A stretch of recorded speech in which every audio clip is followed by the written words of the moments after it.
ওয়াল্লাযীনা তাদউনা মিন দুনি লা ইস্তাতিউনা নাসরাকুম ওয়ালা আনফুসাহুম ইয়ানসুরুন।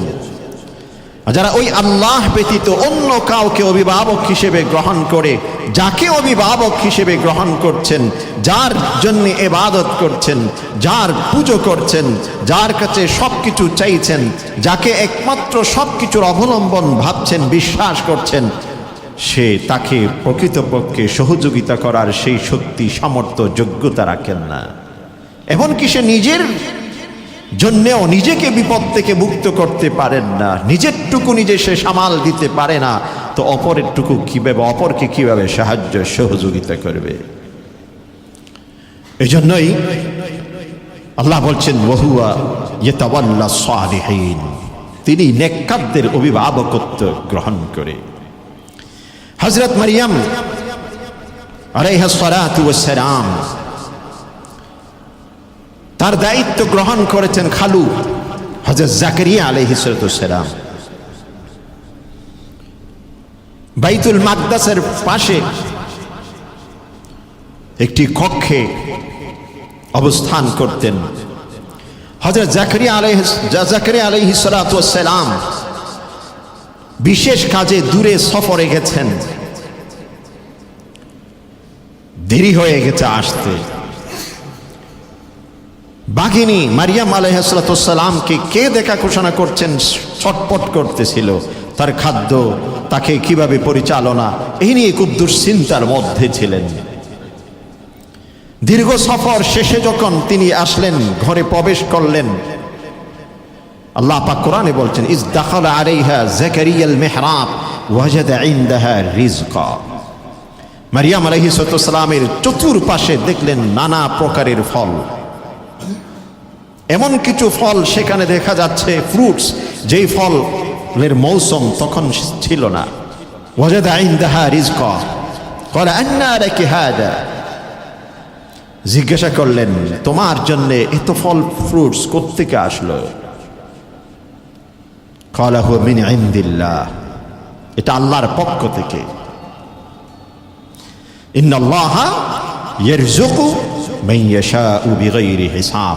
আল্লাহ পাক যাকে ইচ্ছে পোষণ করে, অর্থাৎ আল্লাহ পাক যার অভিভাবকত্বের দায়িত্ব গ্রহণ করে, সেই ব্যক্তিকে আল্লাহ পাক কিভাবে রিজিক দিবেন, কিভাবে সম্মান দিবেন, কিভাবে বিপদ থেকে মুক্ত করবেন, সেটা আল্লাহ পাক নিজ দায়িত্বে নিয়ে নেন। আল্লাহুল্লাযী নাযালাল কিতাবা ওয়া হুয়া ইয়াতাওয়াল্লাস সালিহিন والذين تدعون من دونه لا يستطيعون نصركم ولا أنفسهم ينصرون.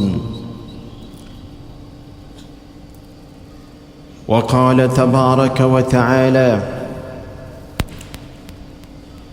يا أيها الذين آمنوا اتقوا الله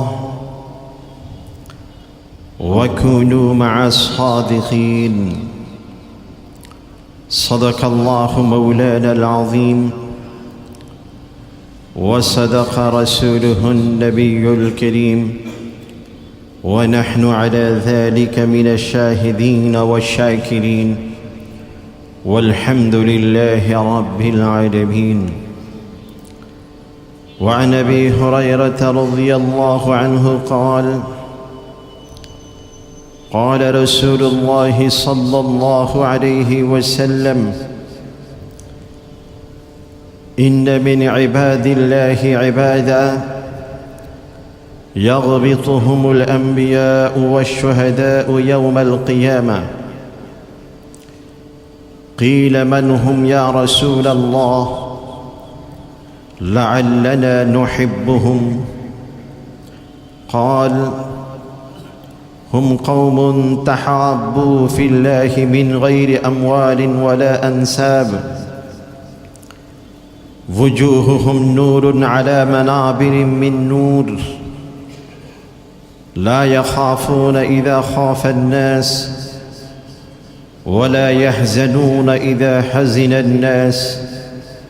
ثم قرأ ألا إن أولياء الله لا خوف عليهم ولا هم يحزنون. أو كما قال النبي عليه الصلاة والسلام شكل رسول شان درود پاٹ کری اللهم صل على سيدنا محمد وعلى آل سيدنا محمد كما صليت على إبراهيم وعلى آل إبراهيم إنك حميد مجيد اللهم بارك على سيدنا محمد وعلى آل سيدنا محمد كما باركت على إبراهيم وعلى آل إبراهيم إنك حميد مجيد محترم ومعزز মুসল্লিয়ান কিরাম আল্লাহ পাকের অশেষ মেহেরবানি ও অনুগ্রহ যে তিনি সাপ্তাহিক ঈদের দিন জুমার এই গুরুত্বপূর্ণ সময়ে সালাতুল জুমা জুমার খুতবা ও দ্বীনি আলোচনা শোনার উদ্দেশ্যে যথা সময়ে তার ঘরে মেহমান হিসেবে উপস্থিত হওয়ার তৌফিক নসিব করেছেন আমাদের সকলকে নির্বাচন করে সেই সুযোগে মণ্ডিত করেছেন এই জন্য তার শুকরিয়া জ্ঞাপন করে বলি আলহামদুলিল্লাহ আল্লাহ রাব্বুল আলামিন পৃথিবীতে যেই সৃষ্টি জাতিকে সকল সৃষ্টির উপর সেরা সৃষ্টি হিসেবে উপাধি দিয়েছেন যাদেরকে আল্লাহ পাক নিজের প্রতিনিধিত্ব করার জন্য পৃথিবীতে প্রেরণ করেছেন এই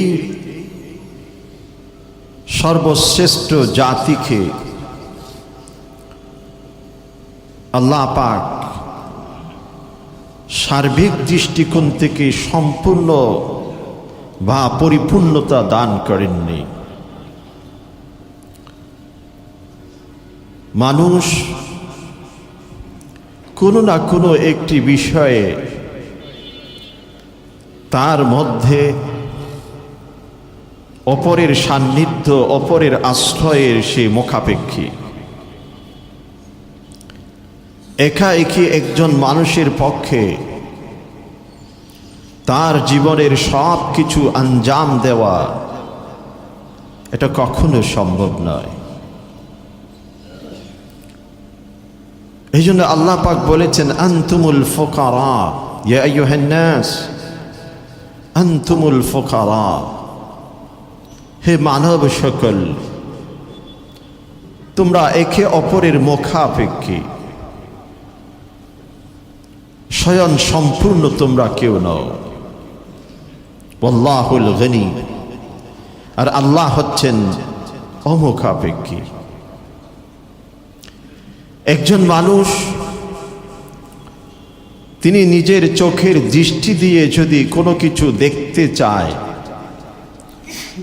শুধুমাত্র নিজের চোখের দৃষ্টির মাধ্যমে কোনো কিছুকে দেখতে পারে না হয়তো সূর্যের আলো লাগে অথবা বৈদ্যুতিক কোনো আলোর প্রয়োজন হয় শুধুমাত্র অন্ধকার নিজের চোখের দৃষ্টি সম্পন্ন একজন ব্যক্তি দৃষ্টি দিয়ে দেখার তার সুযোগ নেই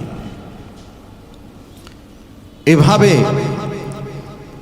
যদি আমরা এক একটা বিষয়কে বিশ্লেষণ করি এটাই বেরিয়ে আসবে মানুষ মুখাপেক্ষী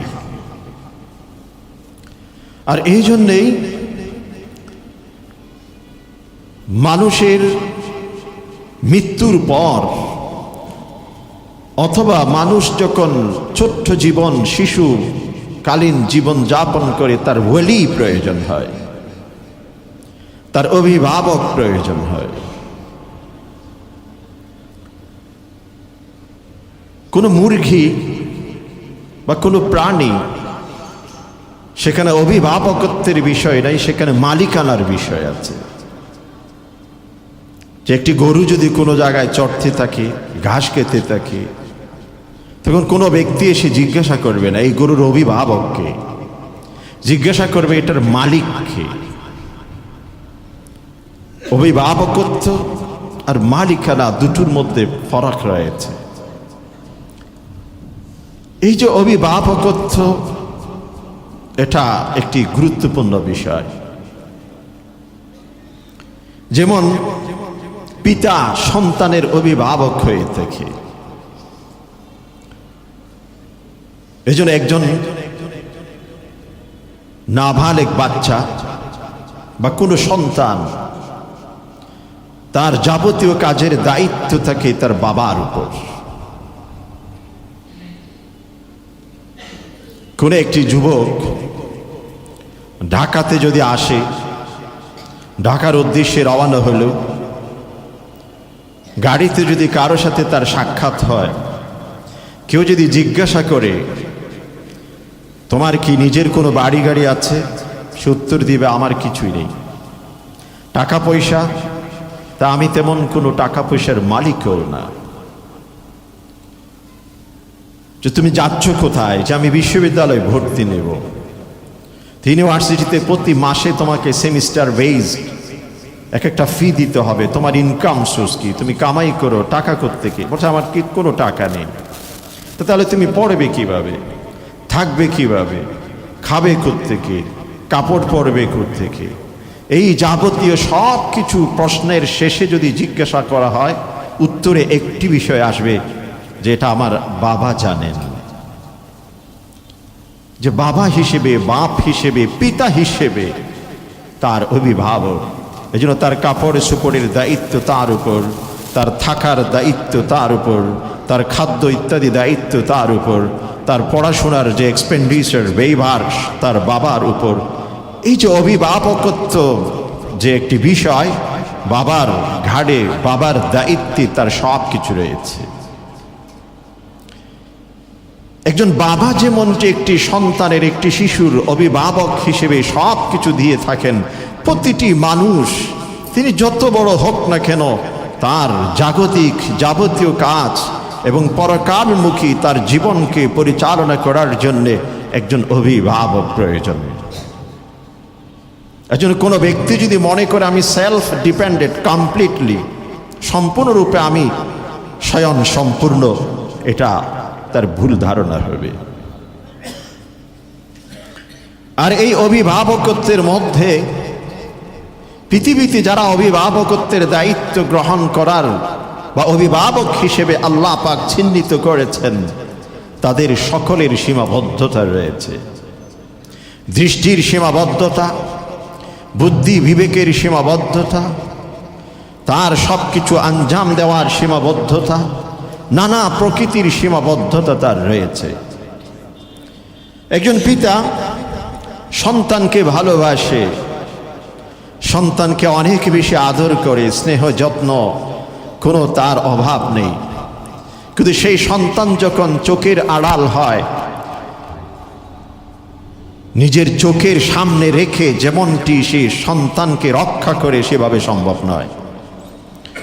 তার মনের ভিতর এক ধরনের ছটফট করতে থাকে যে আমার সন্তান কোথায় আছে, কিভাবে আছে, কি করছে, কোনো বিপদগামী হচ্ছে কিনা, কোনো বিভ্রান্তের শিকার হচ্ছে কিনা।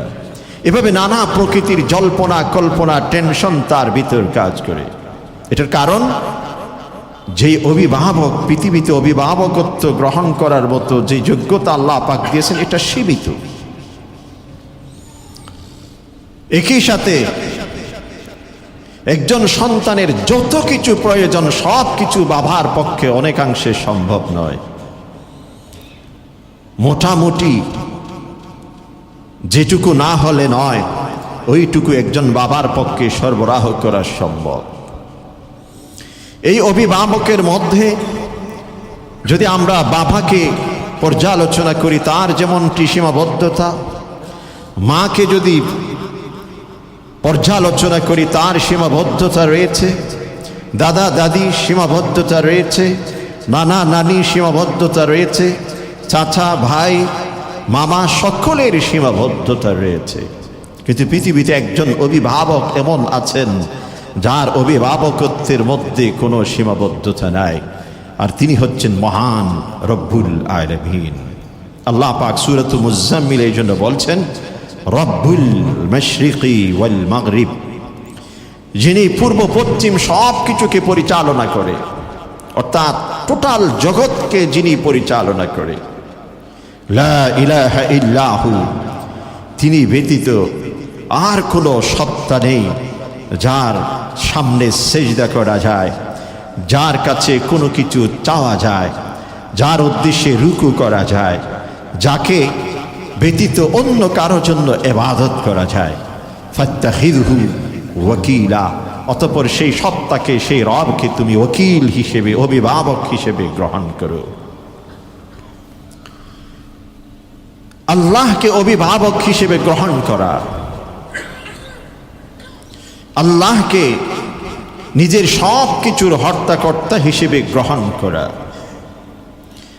পৃথিবীর কোনো মানুষকে গিয়ে কোনো ব্যক্তি যদি বলে আপনি আমার অভিভাবক, এটা কোনো না কোনোভাবে কোনো পথ অবলম্বন না করে স্বাভাবিকভাবে একজন ব্যক্তি একজনকে যদি বলে আপনি আমার অভিভাবক, পৃথিবীতে কোনো কেউ তার অভিভাবকত্ব গ্রহণ করবে না। প্রশ্ন জাগবে, প্রশ্ন করবে, আপনাকে আমি চিনি না, জানি না, কিভাবে অভিভাবক হিসেবে গ্রহণ করব? তার আইডি প্রয়োজন, তার আত্মপরিচয় প্রয়োজন, তার চারিত্রিক পরিচয় প্রয়োজন, তার অতীত এবং বর্তমান সিচুয়েশন সব কিছু যখন একজন ব্যক্তির সামনে উপস্থাপন করে, তখন সাময়িকভাবে বলে যে ঠিক আছে, আপনার বিষয়গুলো আমি দেখতে পারি। পৃথিবীতে যখন একজন ব্যক্তির সহযোগিতার জন্য সাময়িকভাবে অভিভাবকত্বের যদি কাউকে আমি দায়িত্ব দিই, তিনি গ্রহণ করতে চাইলে অনেকগুলো পথ অতিক্রম করে তার কাছে যেতে হয়। আর যিনি মহান রব্বুল আলামিন, তার সামনে যদি আমি অভিভাবকত্বের অধীনে নিজেকে পরিচালনা করতে চাই, তাহলে আমারও সেরকম কিছু পথ অবলম্বন করা প্রয়োজন। আর যদি সেই পথ এবং পন্থা অবলম্বন না করি, তাহলে আল্লাহ রব হিসেবে সব কিছু আমাকে দিচ্ছেন, আমি ভোগ করছি, কিন্তু প্রকৃত পক্ষে যে অভিভাবকত্বের যে ফলাফল, ওটা আমি অর্জন করতে পারবো না। আল্লাহ একজন গুনাহগার ব্যক্তিকেও পৃথিবীতে চলার মতো সব কিছু দেন, আরেকজন আবেদ নেককার মানুষকেও আল্লাহ পাক সব কিছু দেন। দুটোর মধ্যে পার্থক্য রয়েছে। যে একজন ব্যক্তি নিজের সন্তান স্কুলে, মাদ্রাসা, ইউনিভার্সিটিতে, কোনো শিক্ষা প্রতিষ্ঠানে ভর্তি নিয়েছেন, পড়াশোনা করছেন, প্রতিদিন সন্তানকে আনতে যায়, যাওয়ার সময় সন্তানকে কোনো জায়গাতে বসিয়ে কোনো কিছু খাওয়ায়। যদি তিনি দেখছেন সন্তানের সাথে আরেকজন খুব গভীর বন্ধুত্বের সম্পর্ক, নিজের সন্তানকে নানাভাবে সহযোগিতা করে, অন্ততপক্ষে তার সাথে চলাটাকে সন্তান পছন্দ করে, তখন ওই বাবা নিজের সন্তানকে যেমন কোনো কিছু কিনে দেয়, কোনো কিছু খাদ্য হিসেবে তার হাতে তুলে দেয়, ওই সন্তানের বন্ধুকেও কিছু দেয়। কিন্তু নিজের সন্তানকে যে আবেগের সাথে, যে আন্তরিকতার সাথে, যে স্নেহ ভরা দৃষ্টিকোণ থেকে প্রদান করে থাকে, নিজের সন্তানের বন্ধুকে সেই আলোকে কোনোদিন কোনো কিছু দিবে না।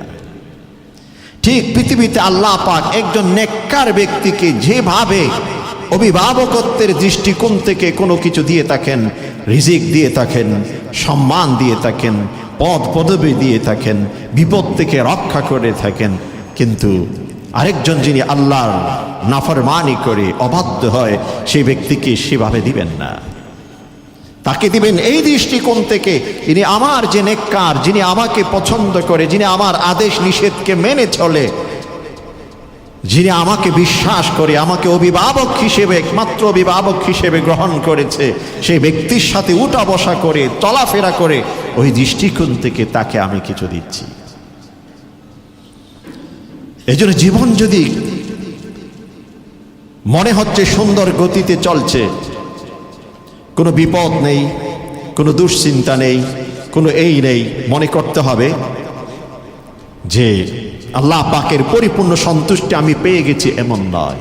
যতক্ষণ পর্যন্ত না আমার অন্তর আল্লাহর ভয় ভীতি যখন ইবাদতে দাঁড়াই, যখন আল্লাহর কোনো আদেশকে আমি মান্য করি, সেখানে স্বাদ আমি অন্তর থেকে অনুভব করব না, ততক্ষণ পর্যন্ত আমি বলতে পারি না যে আল্লাহ পাক আমাকে অভিভাবক হিসেবে সব কিছু দিচ্ছেন।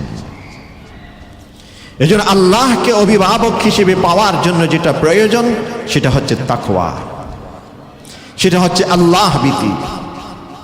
আল্লাহকে অভিভাবক হিসেবে পাওয়ার জন্য যেটা প্রয়োজন সেটা হচ্ছে আমলে সালেহ, নেক আমল, ভালো কাজ। আল্লাহকে অভিভাবক হিসেবে পাওয়ার জন্য যেটা প্রয়োজন সেটা হচ্ছে গুনাহ পরিহার। আল্লাহকে অভিভাবক হিসেবে পাওয়ার জন্য যেটা প্রয়োজন আল্লাহর সন্তুষ্টি, যে কাজে সেই কাজগুলোতে নিজেকে অভ্যস্ত করে তোলা। আল্লাহকে অভিভাবক হিসেবে পাওয়ার জন্য যেটা প্রয়োজন আল্লাহ পাক যে নবীকে, যে রসূলকে আদর্শ ব্যক্তিত্ব হিসেবে নির্বাচন করে প্রেরণ করেছেন, পাঠিয়েছেন, তার আদর্শকে, তার জীবন আদর্শকে, তার সুন্নাহকে আপন করে নেওয়া। আর আল্লাহ পাক এদের সম্পর্কে কোরআনে কারীমে বলছেন, ইন্না ওয়ালিয়াল্লাহ আল্লাযী নাযালাল কিতাব। আমার অভিভাবক হচ্ছেন একমাত্র সেই সত্তা যিনি আমাদের কাছে একটি আসমানি গ্রন্থ অবতীর্ণ করেছেন, হাতে দিয়েছেন।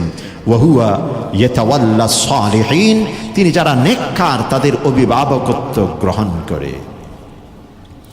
ওয়াল্লাযীনা তাদউনা মিন দুনিহি লা ইস্তাতিউনা নাসরাকুম ওয়ালা আনফুসাহুম ইয়ানসুরুন। যারা ওই আল্লাহ ব্যতীত অন্য কাউকে অভিভাবক হিসেবে গ্রহণ করে, যাকে অভিভাবক হিসেবে গ্রহণ করছেন, যার জন্য ইবাদত করছেন, যার পুজো করছেন, যার কাছে সবকিছু চাইছেন, যাকে একমাত্র সবকিছুর অবলম্বন ভাবছেন, বিশ্বাস করছেন, সে তাকে প্রকৃতপক্ষে সহযোগিতা করার সেই শক্তি, সামর্থ্য, যোগ্যতা রাখেন না। এমনকি সে নিজের জন্যেও নিজেকে বিপদ থেকে মুক্ত করতে পারেন না, নিজেরটুকু নিজে সে সামাল দিতে পারে না, তো অপরেরটুকু কিভাবে, অপরকে কিভাবে সাহায্য সহযোগিতা করবে? এজন্যই আল্লাহ বলছেন ওয়া হুয়া ইয়াতাওয়াল্লাস সালিহিন, তিনি নেককারদের অভিভাবকত্ব গ্রহণ করে। হযরত মারইয়াম আলাইহিস সালাতু ওয়াস সালাম তার দায়িত্ব গ্রহণ করেছেন খালু হযরত জাকারিয়া আলাইহিস সালাম। বাইতুল মাকদাসের পাশে একটি কক্ষে অবস্থান করতেন। হযরত জাকারিয়া আলাইহিস সালাম বিশেষ কাজে দূরে সফরে গেছেন, দেরি হয়ে গেছে আসতে। বাঘিনী মারিয়াম আলাইহিস সালামকে কে দেখা ঘোষণা করছেন ছটপট করতেছিল, তার খাদ্য, তাকে কিভাবে পরিচালনা, এই নিয়ে খুব দুশ্চিন্তার মধ্যে ছিলেন। দীর্ঘ সফর শেষে যখন তিনি আসলেন, ঘরে প্রবেশ করলেন, আল্লাহ পাক কোরআনে বলছেন ইজ দাখালা আলাইহা যাকারিয়াল মিহরাব ওয়াজাদা ইনদাহা রিজকা। মারিয়াম আলাইহিস সালামের চতুর্পাশে দেখলেন নানা প্রকারের ফল। এমন কিছু ফল সেখানে দেখা যাচ্ছে, ফ্রুটস, যেই ফলের মৌসুম তখন ছিল না।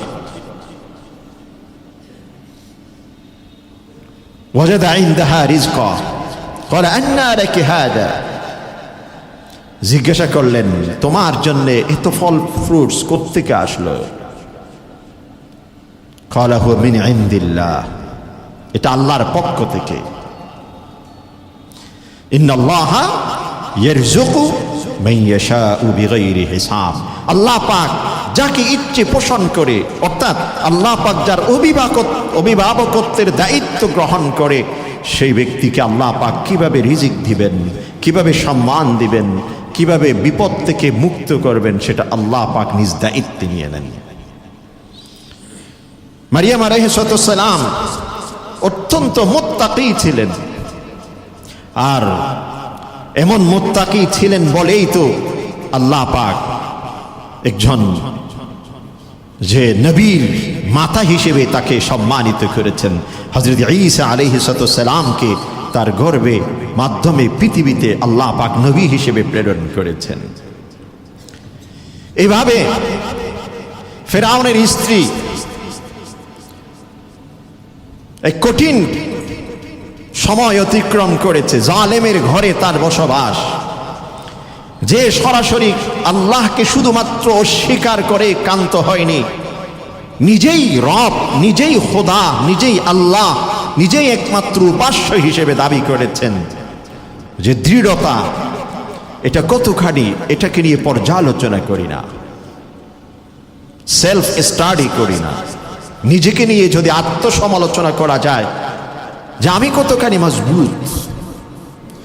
ফজরের নামাজে হুজুর আসতে পারি না, কারণ যে ফ্ল্যাটে থাকি, যে অ্যাপার্টমেন্টে থাকি, পরিবেশ ব্যতিক্রম, পরিবেশ ব্যতিক্রম। আপনি যদি আল্লাহর জন্য হয়ে যান তাহলে পরিবেশ আপনার মতো হয়ে যাবে। সেই ফেরাউনের স্ত্রী আল্লাহর কাছে দরখাস্ত পেশ করেছেন, রব্বি বিনিলি বাইতান ইনদাকা ফিল জান্নাহ। হে আল্লাহ, আমার জন্য আপনার কাছে জান্নাতে একটি ঘর আপনি তৈরি করেন। ওয়ানাজ্জিনি মিন ফিরআউন ওয়া আমালি ওয়ানাজ্জিনি মিনাল কওমিল যালিমিন। আমাকে এই ফেরাউন থেকে এবং তার এই শিরকি কার্যক্রম থেকে আমাকে আপনি মুক্তি দিন, নাজাত দিন, এবং এই জালেম সম্প্রদায় থেকে আমাকে আপনি রেহাই দিন। আল্লাহ পাক তার দোয়া কবুল করেছেন, কবুল করেছেন। অন্যদিকে নবী পরিবারের সন্তান, আল্লাহর রসুলের, আল্লাহর পক্ষ থেকে নির্বাচিত রসুলের সন্তান, নূহ আলাইহিস সালামের সন্তান, তাকে বাবা সন্তান হিসেবে দাওয়াত দিয়েছেন, দ্বীনের দাওয়াত দিয়েছেন, দাওয়াত গ্রহণ করেননি। বলছেন আল্লাহ পাক যখন আল্লাহর ভয় নূহ আলাইহিস সালাম যখন আল্লাহর ভয় দেখিয়েছেন, তুফান আসতে পারে, সাইলাব হতে পারে, তখন তোমাকে কে রক্ষা করবে? নিজের অহংকার, দাম্ভিকতার সুরে বলেছেন, সাআবি ইলা জাবাল ইয়াসিমুনি মিনাল মা। আমি পাহাড়ের উপরে চূড়াতে উঠে ওই সাইলাব থেকে, তুফান থেকে নিজেকে রক্ষা করব। ক্বালা লা আসিমাল ইয়াওমা মিন আমরিল্লাহি ইল্লা মান রাহিম। আল্লাহ বলছেন, আল্লাহর সেই আযাব যখন শুরু হয়ে যাবে, যারা আল্লাহর অবাধ্য হয় তাদের রক্ষা পাওয়ার কোনো সুযোগ নেই। ইল্লা মার রাহিম, একমাত্র আল্লাহ যার প্রতি বিশেষভাবে অনুগ্রহর দৃষ্টি দেয় সে ব্যক্তির পক্ষে নাজাত সম্ভব। ওয়াহালা বাইনাহুমাল মাউজ ফাকানা মিনাল মুগরাকিন। সাথে সাথে দুদিক থেকে পানি চলে আসলো আর সে পানিতে ডুবে মরল। নবী পরিবারের সন্তান হওয়া সত্ত্বেও নিজেকে রক্ষা করতে পারেনি, কারণ আল্লাহর ভয়, আল্লাহর বিশ্বাস, আল্লাহর অভিভাবকত্বকে সে অস্বীকার করেছে। আর ফেরাউনের ঘরে থাকা সত্ত্বেও, ফেরাউনের সাথে বসবাস এ সত্ত্বেও আল্লাহকে অভিভাবক হিসেবে গ্রহণ করেছেন, তাকওয়ায় ভরপুর ছিল। আল্লাহ পাক তাকে মুক্তি দিয়েছেন, সম্মানিত করেছেন, জান্নাতে তার জন্য প্রাসাদ তৈরি করে রেখেছেন। মূসা আলাইহিস সালাম যখন একজন ব্যক্তি প্রশ্ন করেছিলেন, মান আলামুন নাস, হে মূসা, এই যুগে সবচেয়ে বড় জ্ঞানীকে? তিনি উত্তরে বলেছিলেন, না, আলামুন নাস, আমি হলাম এই যুগে সবচেয়ে জ্ঞানী। তিনি মিথ্যা বলেননি, অশুদ্ধ বলেননি, পদ্ধতি ব্যতিক্রম ছিল। কারণ যে যুগে আল্লাহ পাক যাকে নবী হিসেবে নির্বাচন করে প্রেরণ করেন, তিনি সেই যুগের শ্রেষ্ঠতম জ্ঞানী হয়ে থাকেন। আর মূসা আলাইহিস সালামকে ওই যুগে নবী হিসেবে প্রেরণ করেছেন, তিনি সেই যুগের শ্রেষ্ঠ জ্ঞানী ছিলেন, এতে কোনো সন্দেহ নেই। কিন্তু তার বলার পদ্ধতি আল্লাহর কাছে পছন্দ হয়নি। আল্লাহ বলছে, তুমি বেরিয়ে যাও, তোমার চাইতেও যে একজন জ্ঞানী ব্যক্তিকে আমি রেখেছি, বা আমি রব হলাম আলিমুল গায়বি ওয়াশ শাহাদা, দৃশ্য জগৎ এবং অদৃশ্য জগৎ সব কিছুর জ্ঞান আমার রয়েছে। হে মূসা, আমি তোমাকে যেইটুকু দেখিয়েছি, যেইটুকু জানিয়েছি, ওইটুকু তুমি বলতে পারো, ওইটুকু সম্পর্কে তোমার নলেজ রয়েছে। কিন্তু অদৃশ্য জগতের এক বিশাল জগৎ রয়েছে যেটা আমি তোমাকে দেখাইনি কখনো, সে সম্পর্কে তোমার কোনো জ্ঞান নেই। তুমি বেরিয়ে যাও, তোমার চেয়ে তো কোনো জ্ঞানী ব্যক্তিকে যে আমি পৃথিবীতে রেখেছি সেটা তুমি দেখবে। হযরত হিজর আলাইহিস সালামের সাথে তার সাক্ষাৎ হয়। দীর্ঘ ঘটনা, ওই দীর্ঘ ঘটনা আমার বলার উদ্দেশ্য নয় ঠিক এই মুহূর্তে। হিজর আলাইহিস সালামের সাথে যখন সফর শুরু হয়, যেতে যেতে সর্বশেষ দুজন সফর করতে শুরু করলো। যেতে যেতে রাত হয়ে গেল। একটি ঘরে মেহমান হতে চেয়েছিলেন। হামান ফানতালাকা, সূরাতুল কাহফে আল্লাহ পাক তুলে ধরেছেন ফানতালাকা, দুজন সফর করতে শুরু করলো। ইদা আতায়া আহলা করিয়াতিন, একটি ঘরের পাশ দিয়ে তারা অতিক্রম করলেন। তাদের কাছে মেহমানদারি গ্রহণ করতে চেয়েছিলেন যে আপনাদের ঘরে আমরা মুসাফির হিসেবে কিছুক্ষণ অবস্থান করতে চাই। তারা অস্বীকার করেছেন। তারা তাদেরকে মেহমান হিসেবে নিতে অস্বীকার করেছেন। এখন কেউ যদি কাউকে বলে যে আমি অপারগ, আপনি অন্য কোনো জায়গায় আশ্রয় নেন, করার কিছু নেই। সেখান থেকে দুজনে বের হয়ে চলে আসছেন। আসার পথে একটি দেয়ালকে দেখলেন ঝুঁকে পড়ে যাচ্ছে, একেবারে পড়ে যাবে এরকম উপক্রম। হিজর আলাইহিস সালাম সে দেয়ালটিকে সোজা করে দিলেন। মূসা আলাইহিস সালাম তাৎক্ষণিক প্রশ্ন করলেন, যেটুকু বোঝা যাচ্ছে এই দেয়ালের মালিক হচ্ছে যাদের ঘরে আমরা মেহমানদারি গ্রহণ করতে চেয়েছিলাম তারা আমাদেরকে মেহমানদারি করতে পর্যন্ত চায়নি, আমাদের উপকারটুকু করেননি। আপনি তাদের উপকার করতে গিয়ে এই দেয়ালটার পিছনে ছুটলেন কেন?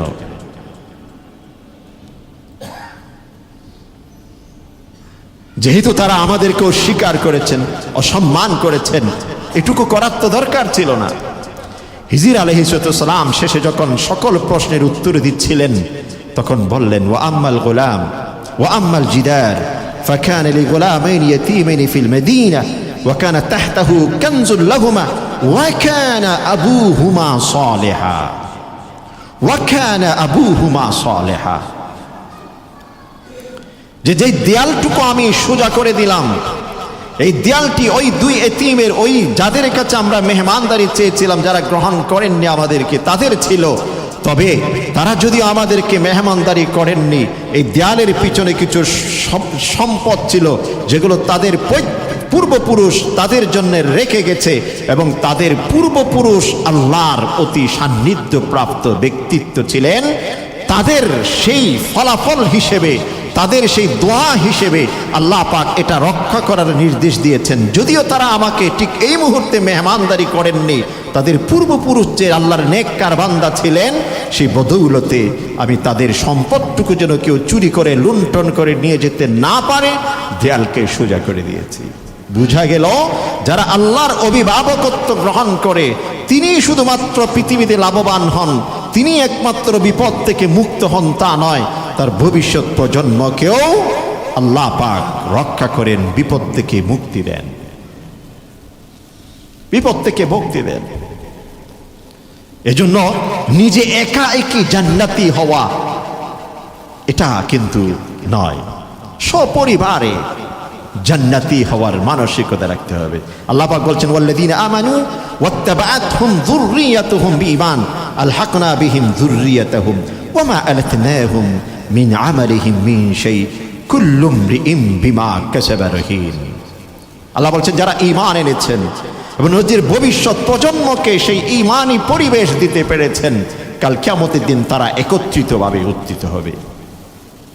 তবে আমার বাবা বড় নেককার ছিলেন, আমার দাদা বড় আল্লাহর ওলি ছিলেন, তা বলে আমি জান্নাতের সার্টিফিকেট পেয়ে গেছি এমন না।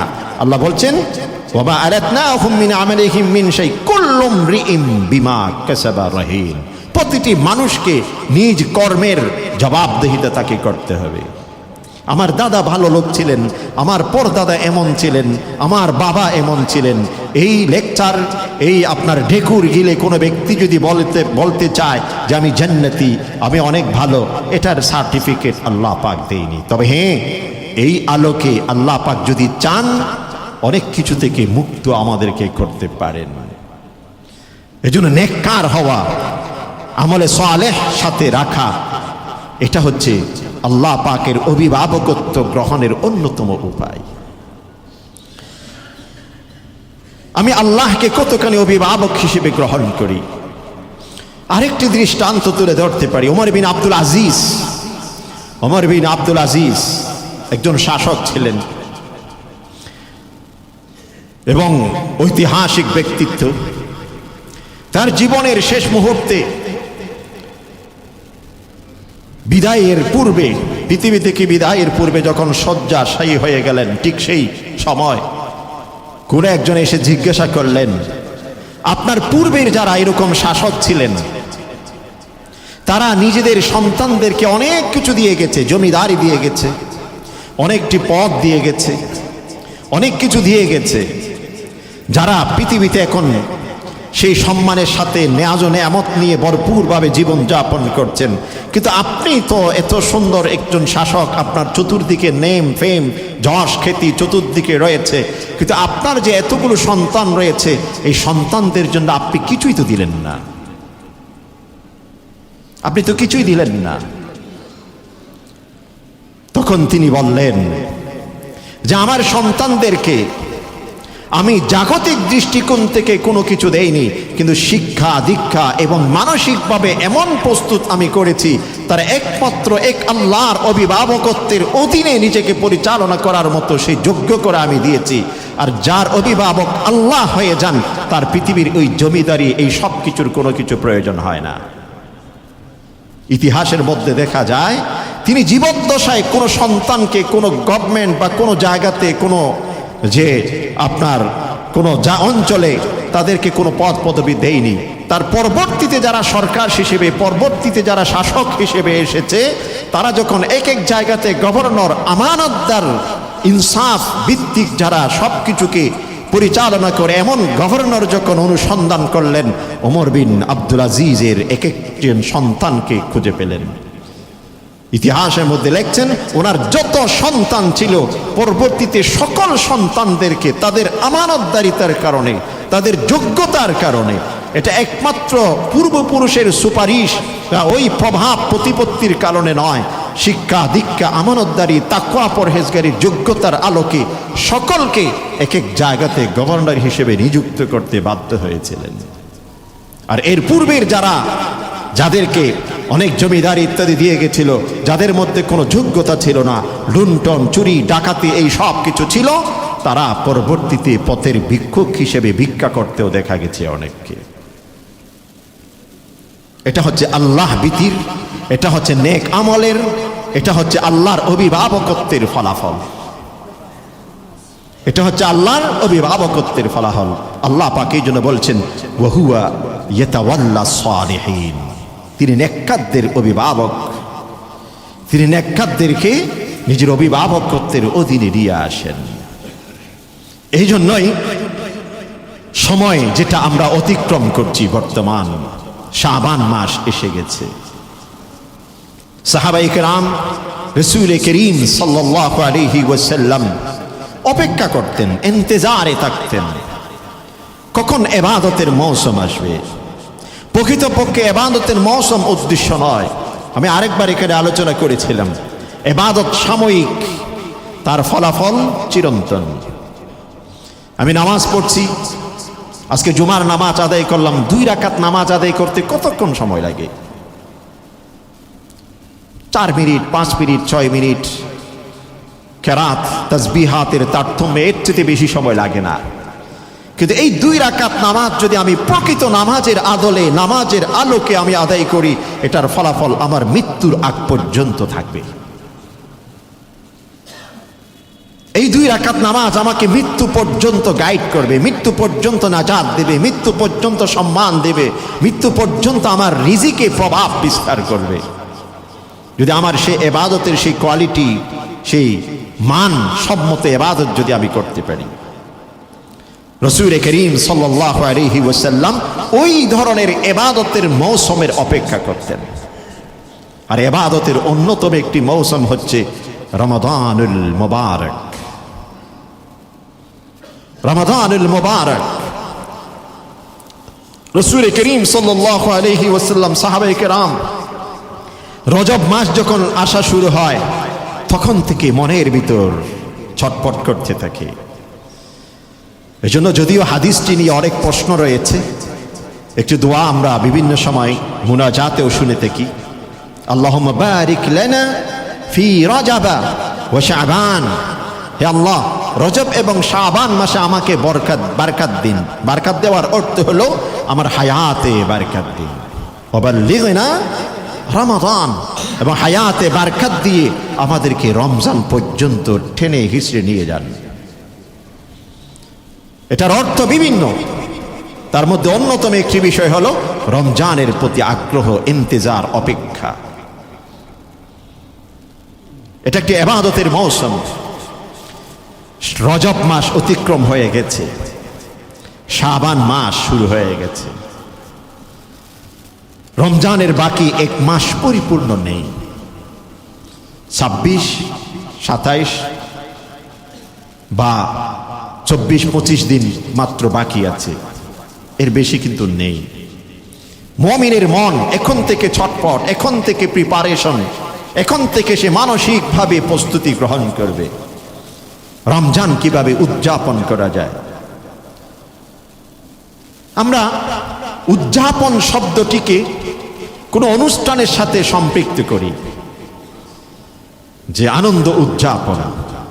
উদযাপনের ভিতর এক ধরনের আবেগ আছে, অনুভূতি আছে, উদযাপনের ভিতর এক ধরনের স্বাদ আছে। সেটাকে আমরা জাগতিক দৃষ্টিকোণ থেকে নাচানাচি, লাফালাফি, এগুলোর মধ্যে আমরা উদযাপন মনে করি। প্রকৃত যারা আল্লাহওয়ালা, যারা নেককার, তারা যখন সেজদায় যায়, সেজদার মধ্যে সে স্বাদ অনুভব করে, সেজদার মধ্যে সে স্বাদ অনুভব করে, রুকুর মধ্যে সে স্বাদ অনুভব করে। রাতের গভীরে নীরবে নিবৃত্তে একাকী রুমে যখন যায় নামাজে দাঁড়ায়, তখন সে স্বাদ অনুভব করে। যারা এতে অভ্যস্ত তারা বুঝতে পারে। দাঁড়িয়ে দেখেন একবার, এখন প্রতিজ্ঞা করেন কালকের ভোর রাত্রিতে আমি একা উঠবো, একাকী, যেখানে কেউ থাকবেন, আল্লাহর সাথে কথোপকথনে লিপ্ত হব। আপনি স্বাদ যদি না পান, কালকে আপনি নিজেই নিজের পরিবর্তন নিজে দেখতে পাবেন। এটা হচ্ছে নেককারদের বৈশিষ্ট্য। যারা নেককার, তারা যে নানাবিধ গুনাহের কাজে তারা স্বাদ পায় না, বিরক্ত তাদের ভিতরে এসে যায়।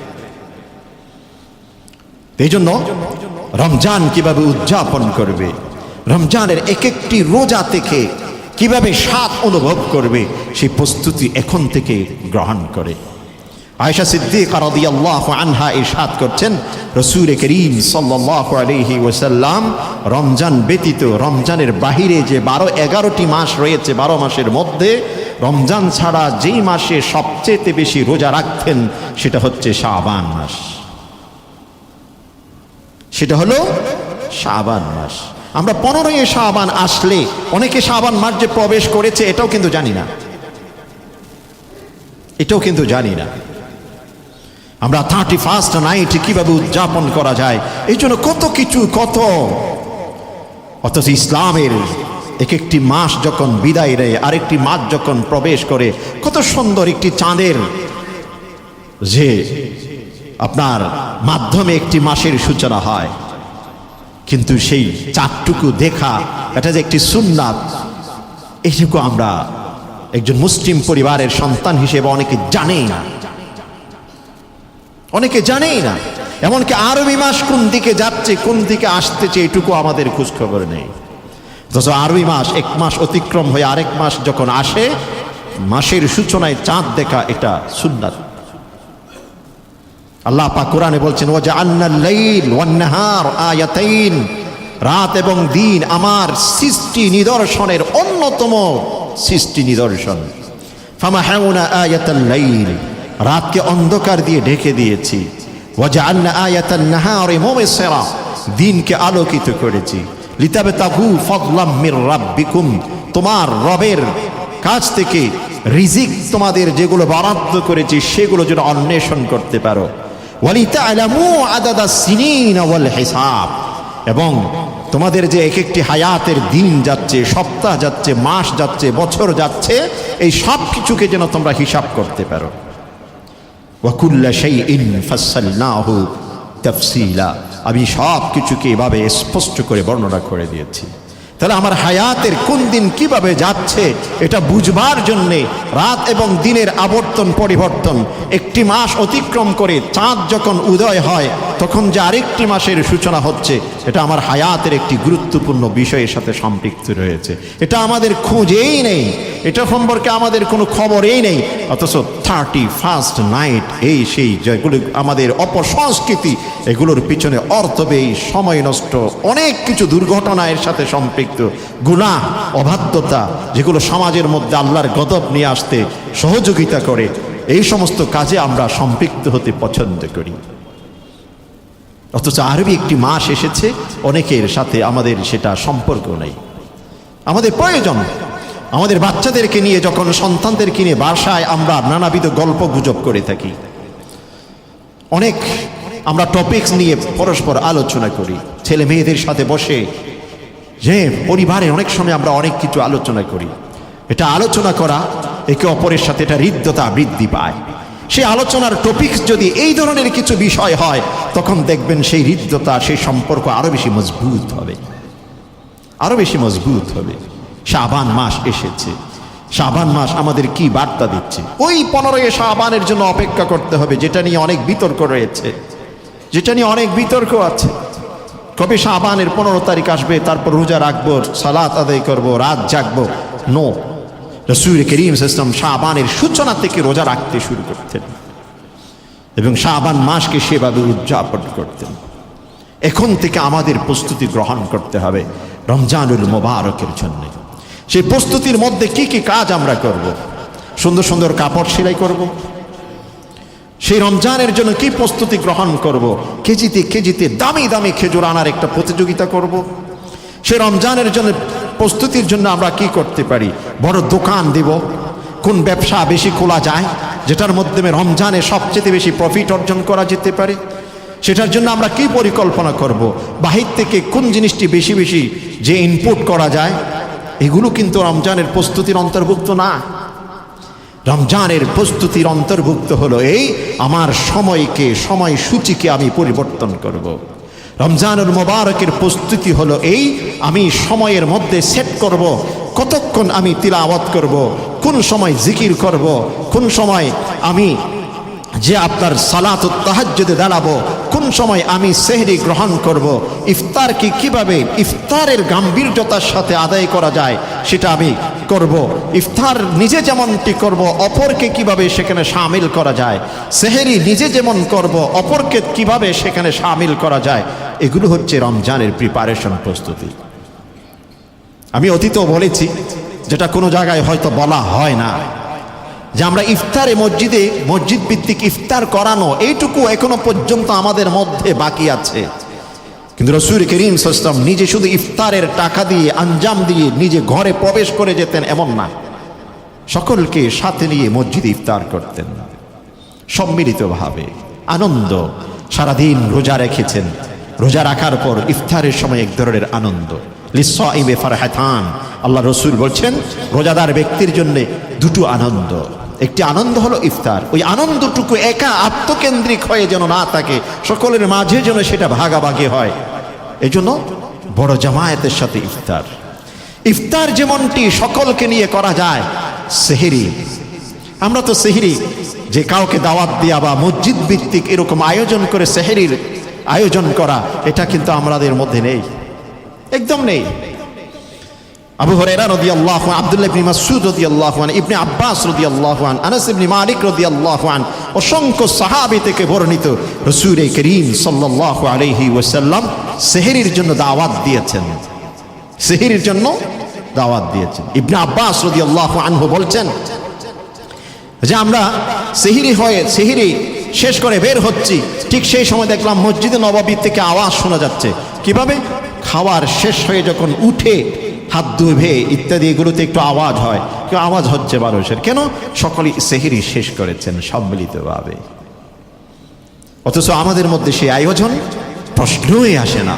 ইফতারটুকু কোনো রকম নামমাত্র আমরা করে থাকি, অথবা সেটাকে এতিমদের জন্য মনে করি, অথবা সেটাকে অভাব অনটনে থাকা গরিব দুঃখী মানুষের জন্য মনে করি। কিন্তু ইফতার করানো এটা গরিব দুঃখী মানুষের জন্য নয়, ইফতার হচ্ছে যে কোনো রোজাদারের জন্য। ইফতার হচ্ছে যে কোনো রোজাদারকে ইফতার করানো। তিনি গরিবও হতে পারে, অভাবীও হতে পারে, ধনী ব্যক্তিও হতে পারে, যে কোনো পথচারী মুসাফির ব্যক্তিও হতে পারে। তাহলে এখন থেকে আমরা রমজানুল মুবারকের যে প্রস্তুতি গ্রহণ করব, যাতে করে আমি একজন সালিহিনদের, প্রকৃত সালিহিনদের অন্তর্ভুক্ত হতে পারি, প্রকৃত মুত্তাকীদের অন্তর্ভুক্ত হতে পারি। যেই সিয়ামের মাধ্যমে আমার অন্তরের ভিতরের যত পাপ পঙ্কিলতা রয়েছে, যত খারাপ মানসিকতা রয়েছে, সব কিছু পরিষ্কার পরিচ্ছন্ন হবে, এমনভাবে নিজেকে যেন প্রস্তুত করতে পারি। সেই ইবাদতের যে মৌসুম আসছে সেই উপলক্ষে নিজেকে গড়ে তুলতে হবে। এটাই হচ্ছে শাবান মাসে রমজানুল মুবারকের জন্য প্রস্তুতি গ্রহণ করা। আর কোনো ব্যক্তি যদি প্রকৃতপক্ষে আল্লাহকে একমাত্র অভিভাবক হিসেবে গ্রহণ করতে চায়, তাহলে এইগুলোই হচ্ছে আল্লাহর অভিভাবকত্বের গ্রহণ করার, যে আল্লাহ পাকের অভিভাবকত্বের অধীনে নিজেকে সুপর্দ করার একটি পথ। আল্লাহ রাব্বুল আলামিন আমাদের সকলকে আমলে সালেহের মাধ্যমে, সালেহিনদের সাথে উঠা বসার মাধ্যমে, আল্লাহ পাকের যত আদেশ রয়েছে সেই সব কিছুকে যথাযথ পালনের মাধ্যমে, আল্লাহর পক্ষ থেকে যত নিষেধ রয়েছে, গুনাহ রয়েছে, অপরাধ জগৎ রয়েছে, সব কিছু থেকে বিরত থাকার মাধ্যমে আল্লাহকে একমাত্র ওলি হিসেবে, অভিভাবক হিসেবে গ্রহণ করে সার্বিক সফলতা অর্জনের তৌফিক নসিব করুন। আমিন ইয়া রাব্বাল আলামিন। ওয়া আখির দাওয়ানা আনিল হামদুলিল্লাহি রাব্বিল আলামিন।